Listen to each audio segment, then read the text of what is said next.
Hey there, friend. Let's talk work friends. Having friends at work can make such a huge difference.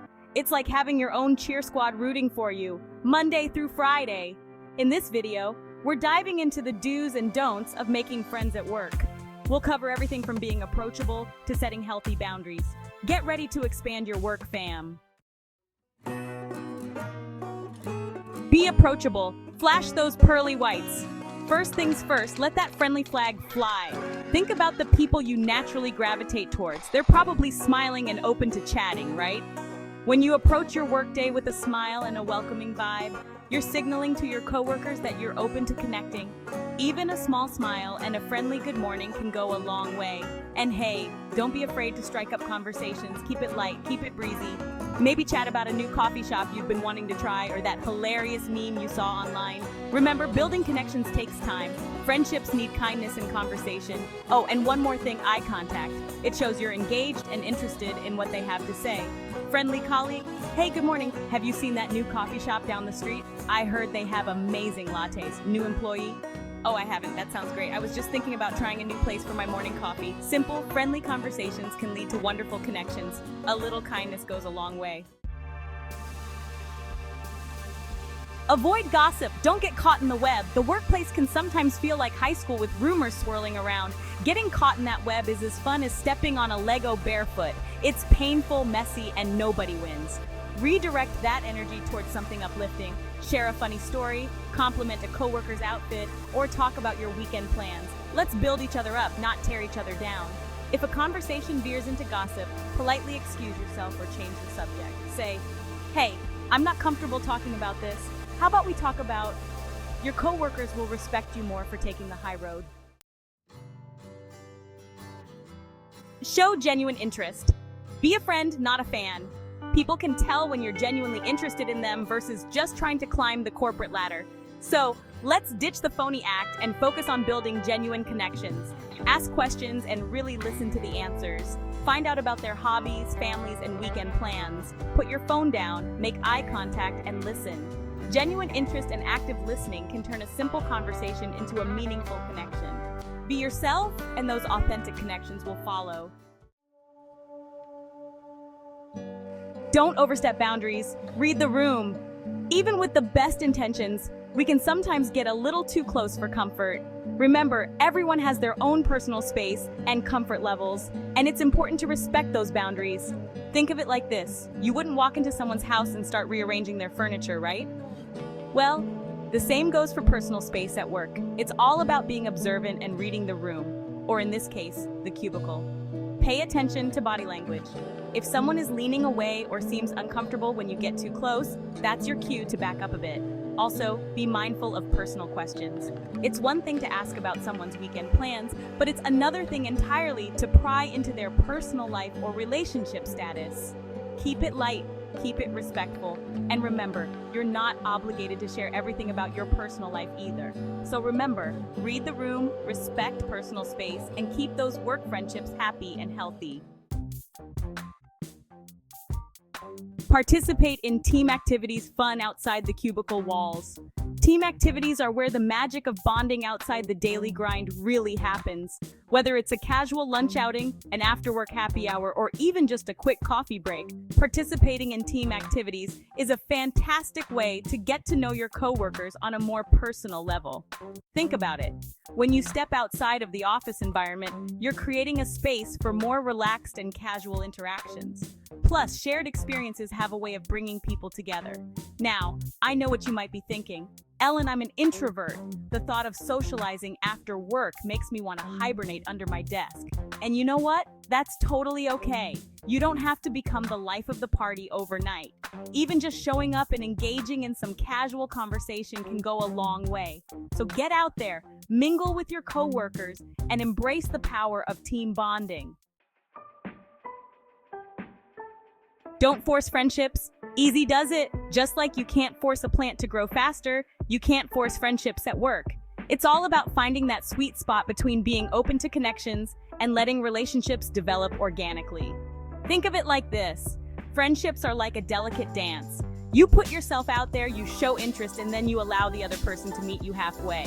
Now, I know it can be tempting to try to rush the process, especially if you're new to a workplace and eager to make friends. But forcing it can sometimes have the opposite effect. People can sense when you're being insincere or trying too hard, and it can make them uncomfortable.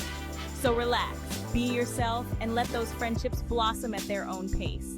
Remember, good things take time, just like a fine wine or a perfectly aged cheese.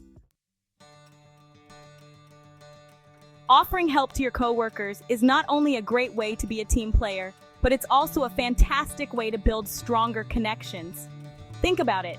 We all have those moments where we're feeling overwhelmed or could use an extra pair of hands.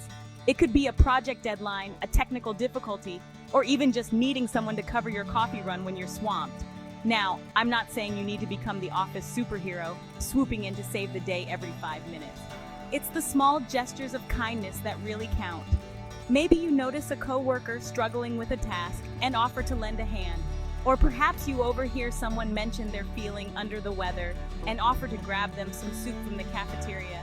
And hey, it doesn't even have to be work-related. Maybe you know a coworker is moving and you offer to help them pack boxes. These small acts of kindness go a long way in building goodwill and camaraderie among colleagues.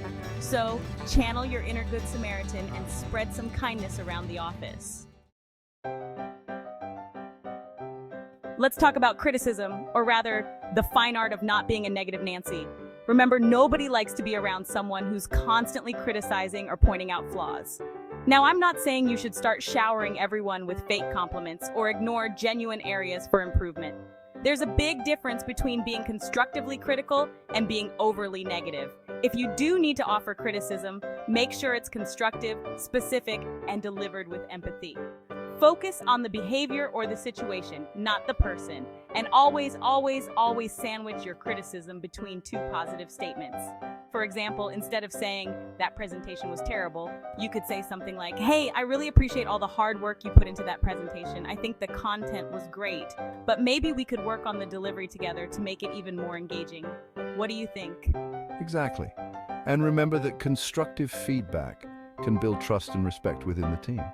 Absolutely. So next time you need to offer feedback, remember to kill them with kindness. It makes all the difference. Let's talk about celebrations. And no, I'm not just talking about birthdays and work anniversaries, although those are important too. I'm talking about celebrating all those little and big wins that happen in the workplace. Whether it's landing a new client, successfully completing a challenging project, or even just making it through a particularly hectic week, taking the time to celebrate successes boosts morale, strengthens team spirit, and creates a more positive and supportive work environment. And hey, it doesn't have to be anything extravagant. It could be as simple as a round of applause, a heartfelt congratulations, or even just a quick email acknowledging someone's hard work. You can also get creative with it. Maybe you have a wins board in the break room where people can share their accomplishments. Or perhaps you institute a monthly team lunch to celebrate everyone's hard work. So let's pop some confetti, break out the snacks, and celebrate all those workplace wins. Let's wrap things up with a big dose of positivity. We all know that one person who's constantly negative, they complain about everything. They find the cloud in every silver lining, and they're generally just a drag to be around. Now, I'm not saying you have to be a ray of sunshine 24/7 or pretend that everything is perfect all the time. We all have our bad days, and it's okay to acknowledge when you're feeling stressed or overwhelmed. But there's a big difference between venting about a frustrating situation and being chronically negative. Instead, let's focus on cultivating a positive and supportive work environment. Let's be the ones who lift each other up, offer words of encouragement, and focus on solutions instead of dwelling on problems. And hey, here's a little secret: positivity is contagious too. When you're positive and upbeat, it rubs off on those around you. So let's start an epidemic of positivity in the workplace. So there you have it, folks, the do's and don'ts of making friends at work. Remember, building strong relationships with your coworkers can make a world of difference in your work life. It's about being approachable, showing genuine interest, respecting boundaries, and creating a positive and supportive environment. Now, I want to hear from you. What are your tried and true tips for making friends at work?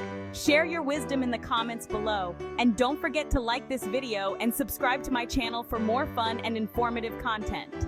For more tips on building great workplace relationships, keep spreading kindness and laughter. Until next time, make sure to hit that subscribe button.